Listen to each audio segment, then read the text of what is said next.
IMF کا وفد پاکستان سے مذاکرات کر کے واپس جا چکا ہے، لیکن سٹاف لیول پر کوئی معاہدہ سامنے نہیں آیا۔ اگر IMF کے ساتھ مذاکرات کامیاب ہو جاتے ہیں تو 170 ارب روپے کے نئے ٹیکسز لگائے جائیں گے، جس کا بوجھ عوام پر پڑے گا۔ اراکین پارلیمنٹ اس حوالے سے کیا کہتے ہیں، آئیے ان سے جانتے ہیں۔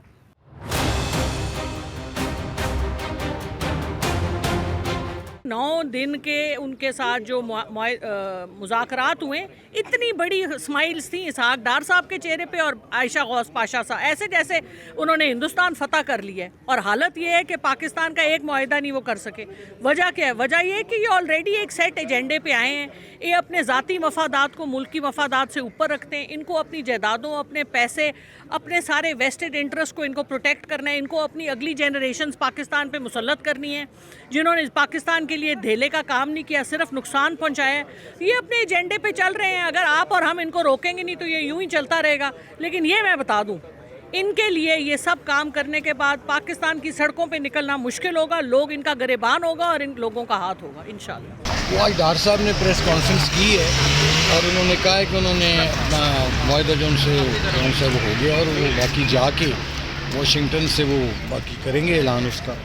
تو بڑی آج تفصیلی بریفنگ دی ہے فنانس منسٹر نے۔ تو اس کے بعد سر لگ رہا ہے کہ اسٹیبلٹی آ جائے گی؟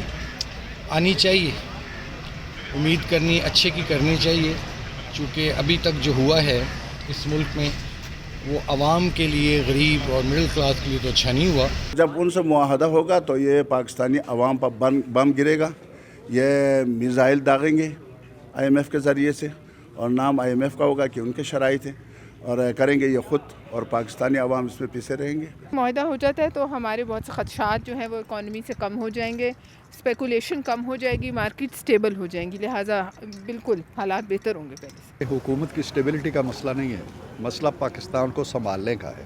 پاکستان کو ایک شخص نادہندہ ہونے کی، ڈیفالٹ کی دہلیز پہ چھوڑ کے چلا گیا ہے، بھاگ کے چلا گیا ہے۔ اب ہمارے سامنے 2 راستے ہیں، یا تو ہم بھی وہی حرکت کریں جو اس نے کی تھی، IMF کے کہیں جاؤ باڑ میں، ہم بھی استعفے دے کے بازار میں چلے جائیں اور لوگوں کو بیوقوف بنانے لگے۔